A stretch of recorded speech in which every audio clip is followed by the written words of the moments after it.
when we are able to talk about and normalize this, because I think so many people do think that, oh, I'm lazy, oh, I can't get it done, there's something wrong with me, I can't meet these. Yeah, there's a lot of shame, Exactly. embarrassment, like the pressure we put on ourselves. It's so real, and people don't understand that it's a disability. And I think that's why it's so important to have groups and platforms where we can talk, because it is also different for us as Black individuals.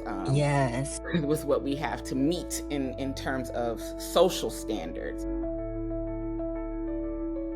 Hello, and welcome to the Autism in Black podcast. I am your host, Maria Davis-Pierre, licensed mental health counselor and the CEO and founder of Autism in Black, Inc. Today, I am interviewing CleAnn Davis, who is the founder of Neurospicy Black Women, a thriving community created to uplift and support Black women navigating ADHD, autism, and other forms of neurodivergence. She began NBW in March of 2024, but left the group sitting empty for several months. In January 2025, she returned to her own vision, betting on herself, and transformed NBW into the unapologetic and affirming community it is today, where Black women can unmask, connect, and thrive together. With a degree in psychology and a master's in organizational management, CleAnn blends professional knowledge with lived experience to grow NBW into more than an online community. It is becoming a fully functioning business that will employ other neurodivergent Black women through merch, travel, coaching, conferences, and scholarships. She knows the sky is not the limit when seen through a divergent lens. I hope you enjoy today's episode. Hi, and welcome back to another episode of the Autism in Black podcast. I'm so excited for today's conversation. CleAnn, welcome to the Autism in Black podcast. Thank you for having me. I'm happy to be here. Yes, you've created something powerful with Neurospicy Black Women. Let's start with your journey. How did your late ADHD diagnosis change the way you saw yourself, your past, or maybe even your future? So I'll be 32 in a few weeks, actually. So I actually got my diagnosis when I was 29. And I always knew something was a little bit different in the way that I process things. And I would always be like an overachiever and trying to get everything right, but I would always struggle. But I didn't have answers for it. It's like, okay, am I lazy? I'm just unmotivated. Maybe this is something I just don't want to do. And I didn't necessarily have the words for it. So I would constantly be hard on myself. So once I actually got the formal diagnosis, I did a deep dive. You know how once you learn about something, you have to go in and know everything about it. So then I started learning all the information, all the content, like everything that I possibly could about ADHD. And then that led into learning about autism and OCD and just all the things that fall under the neurodivergent umbrella. So for me, I was like, okay, so I can't be the only one. Who else has these things and don't have the words for it, don't have a diagnosis, don't have support? And a lot of us, we've gotten through so much before knowing our diagnosis. It's like, well, what difference does it make now? I've already gone through school. I've already done grad school. I've already done all the work without it. So do I even need this thing? Do I need medication? Do I even need help? So when I first got my diagnosis, I was like, you know what? I just want the non-stimulant route because I was so anti-medication.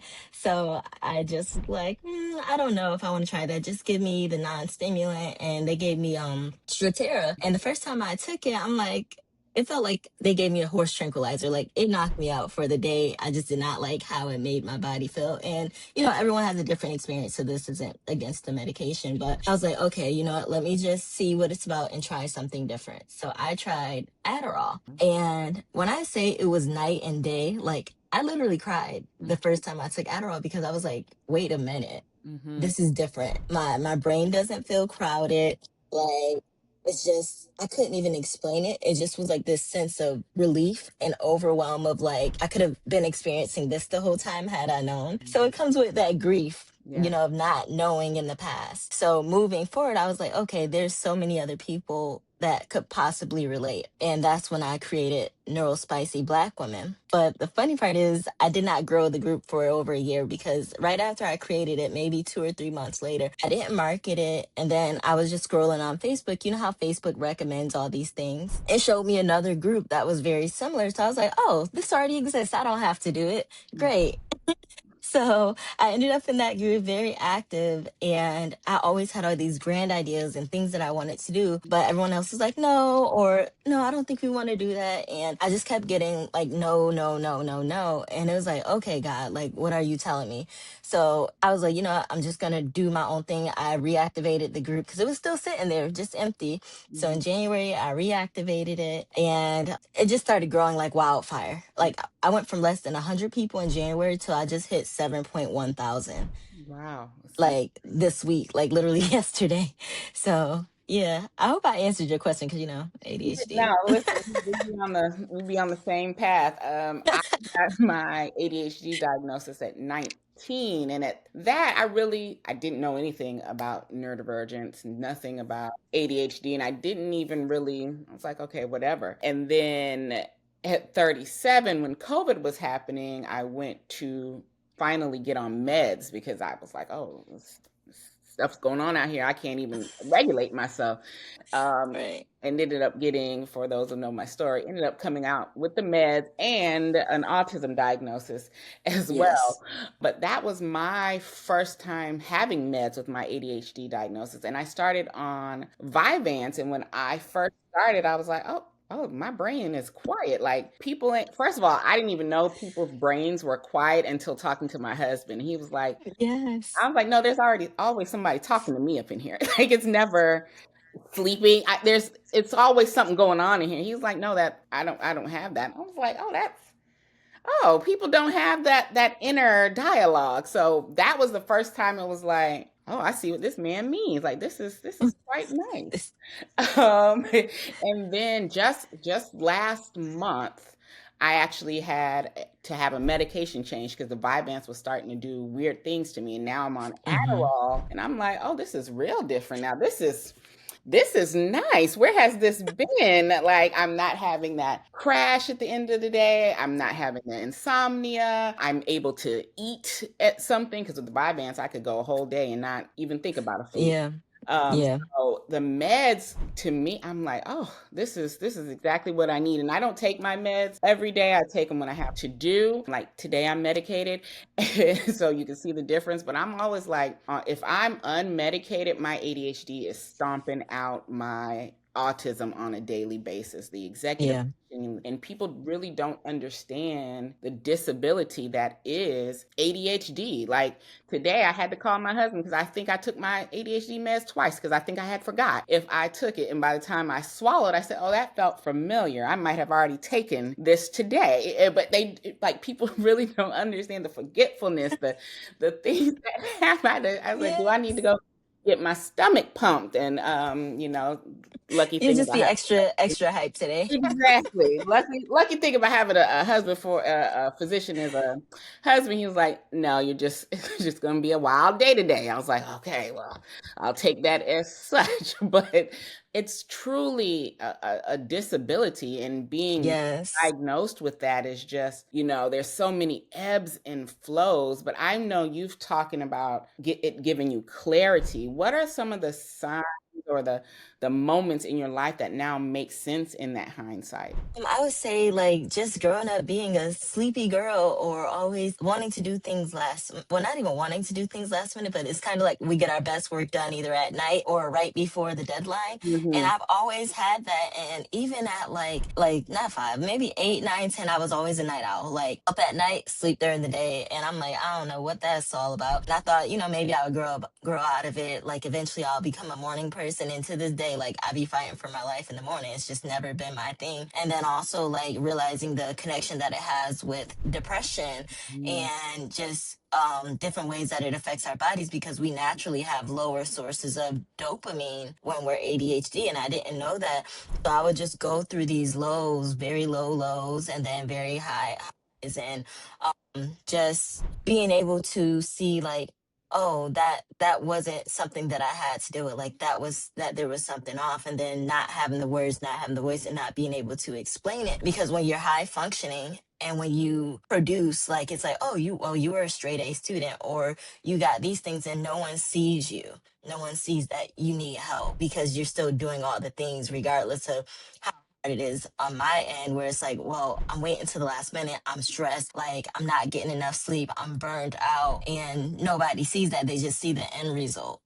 So Mhm. it's very hard to get validated. So I would say those were the difficulties. You know, that resonates with me. I have one of my close sister friends, and we talk about this all the time of that last minute way. It's like I need that push of, oh, this is actually due tomorrow. Now I really got to go ahead and Yep. do it. Like the when I went to college and just being free like that, that was one of the toughest times in my educational history, Yeah. because I had so much freedom. It wasn't no, ABC this week. It was like, oh, your paper's due in 2 months. Make sure it's due. And it was like, oh, good. That paper is due tomorrow. That has come up so quickly, and not having those Yeah. kinds and then I didn't know anything about accommodations or anything at that point. It's just like people do not understand the stress, or if something is so non-preferred that you don't want to do it, I have made it like Hmm. the greatest task. And then when I finally do it, I'm like, oh, it wasn't that bad as I thought it was. But in your mind, Only took 2 minutes. yeah, in your mind, you made it like the biggest thing. And me and I have to talk to my husband about that all the time because he's very type A. You give it to him, he's done. And I'm like, oh God, I gotta, and he's like, just do it. I'm like, I literally can't. I can't. It's the disability. I have to Yeah. accommodate and work myself around it. So when we are able to talk about and normalize this, because I think so many people do think that, oh, I'm lazy, oh, I can't get it done, there's something wrong with me, I can't meet these Yeah. goals. There's a lot of shame, Exactly. embarrassment, like the pressure we put on ourselves. It's so real, and people don't understand that it's a disability. And I think that's Hmm. why it's so important to have groups and platforms where we can talk, because it is also different for us as Black individuals, Yes. with what we have to meet in terms of social standards. So I want to talk about how embracing your neurodivergence allowed you to redefine that leadership on your own terms, because a lot of times for Black women, it's different for us. So can you speak on that a little bit? So it's funny just because I've always ended up in these leadership positions, like not on purpose, but you know how we have that justice warrior in us? And it's Mhm. like, I need to do something, I need to say something. It's like cliche, like, I need to be the change I want to see. So it was like, when this didn't exist, okay, I'm gonna do it. But then it's like, oh, now I don't have to. So then just kind of having that back and forth of like, well, maybe someone else will do it. And then when you realize no one else is coming, you have to be that thing. So stepping into this role and then just seeing the growth. And it's really Facebook algorithm and maybe word of mouth and just other people. I have no clue where all these people are coming from. But when people get in there, like, oh, like, I just turned 62 and I just found out I'm autistic, or I Mm. just found out I'm ADHD, or I don't know what's wrong, but like I'm in this group and now I can relate to all these things. That's what drive my leadership, because the thing that I'm set on is that it's a safe, a kind, and a supportive space. I don't allow any bullying, because on social media people get brave behind the keyboard and We do. people can be really mean and nasty. Mm. So creating an environment where you really nip that in the bud and lead by example, like from the beginning, I've noticed that even now with 7,000 people, like I haven't had situations where I'm like, oh, they're fighting in the comments, or Mhm. oh, this person's really mean, or this is wrong. Like it's been a very peaceful space, which makes it easy to lead, because now I have people who are like, oh, do you need help? Like, what do you have going on? Oh, I can't wait to attend this. So I start to see more of this community form. And it's honestly my hyper focus. So, when we find our thing, our That's passion, I'm it. sure you feel similar with Autism and Black. It's like your brain eats, sleep, and breathes that thing, because I see so much great things and potential. And for me, I'm like, this isn't just a Facebook group. Like it started in here, but we are LLC. I'm working on our merch line. There's so many things down the pipeline because I just see the bigger vision and that it's a necessary resource. And then even like in the connection with working with you, and then there's another foundation called Neurodivergent, and the urgent is URGENT, and working with her and just seeing we all have different audiences, but we're doing one united mission. So I think that's a great part of being a leader, because I'm a servant leader. So it's like, what can I do to help this group of people? And that's really what drives me. And it fills my heart because there's so many things still left to do. I Yeah. love that. I Yeah. know for me it's the same. And then also you're able to create these bubbles, like I say, like the autism in black safe space bubble is true. Like we don't mask, we are us, we're in there vibing. And then I go outside of the bubble, I'm like, oh y'all wild out here. Y'all doing some wild things over here. Let me out. Yeah, I'm like, oh, let me go back in my bubble. I just came to STEM. Yeah, like what is going on out here? So I love when we can have those safe spaces because it's really needed for us because we're just dealing with so many different things. And I love that what you've created is now turning into a movement. And I would love to hear about the vision ahead with NBW. Like I know you're talking about Yes. the merge and things of that, but what excites you most about the next chapter? The next chapters brings more in-person activities and community with that. Like I would love to be able to have resources where I can give people more access to testing and assessments, Mhm. because that's very hard. I have so many people that's like, well, they wouldn't confirm my diagnosis. And I'm like, well, no one knows you better than you know you. Keep advocating for yourself. Go get the next opinion. Like do the things that's needed to advocate. So having those resources and people that are part of the brand that's like, okay, like we can refer you to get these resources here as assessment for testing. Oh, this is expensive. Maybe you don't have the insurance. Then we have funding where it's like, okay, we can pay for assessments, or we partner up where,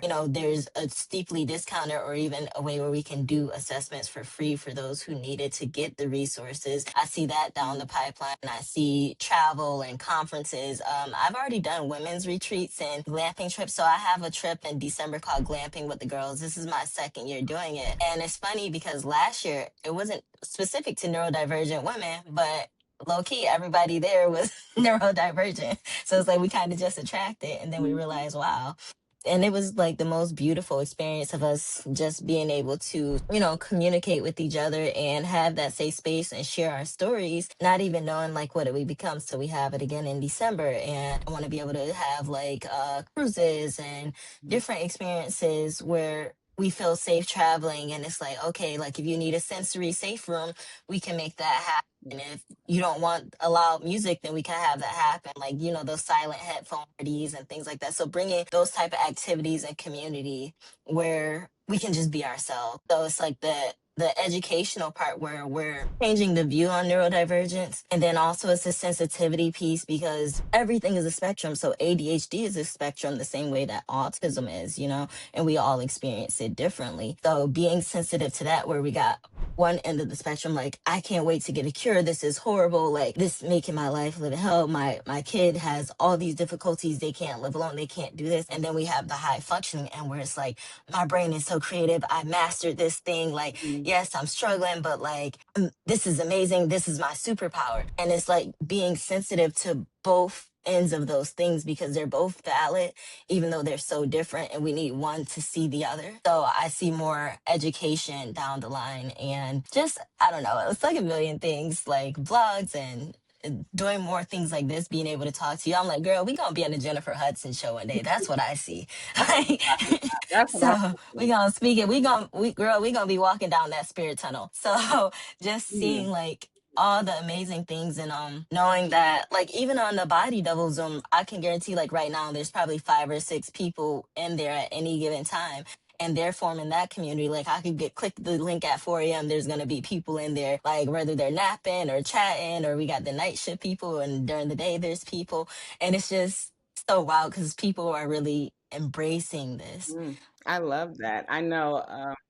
at our conference this past April 2025 was our first time adding the in-person component, and we had a sensory room, and it was one of the most popular rooms at the conference. Like people were like, oh my God, this is amazing. And it's just like Yes. why wouldn't somebody have a sensory room at a conference, right? Mm-hmm. The way that I Ex- go in and emotionally regulate and do all these things. And it's just like we have to create our spaces because we know the things that we need. And it's so important yes, that other people can't even think to just like, oh, have one dedicated area to sensory needs. Like it, exactly.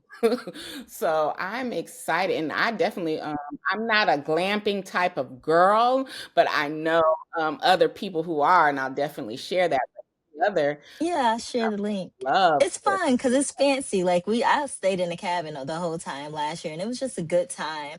Uh, Because we're not I'm like scared of outside. campfire. Yeah, like a bug. I stayed inside the whole time. It's like those big fancy cabins in Gatlinburg. It Okay. really feels like you're like we have a chef, and our chef is also neurospicy. And there's a pool, there's a jacuzzi. So like you're really, it's like an indoor retreat. It's very fancy. That's why it has the glam I side because can do that. we not pitching tents and running Okay. from bears. So it's very nice.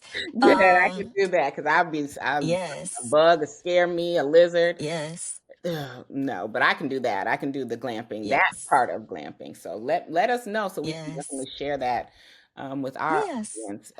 As Yes, and I would love to have more conversations, like even outside of the podcast, and just staying connected. Because the biggest part that I think is like we can all go further together, Mhm. and it breaks my heart sometimes when people they see everything as competition and they don't want to collaborate. But I'm like, we are like we're serving the same community. Like if there's anything I can do to help, then I want to help. If we can do this together, why am I going to reinvent the wheel when you're already doing a thing? So it's like, oh, okay, like you already have an entire conference. Great. I don't need to plan an entire conference. I'll tell my people to go there. Let's see what we can do to have sessions that intertwine so that it's helpful to both things, because when you're working with children and you're working with those mothers, a lot of this is genetic.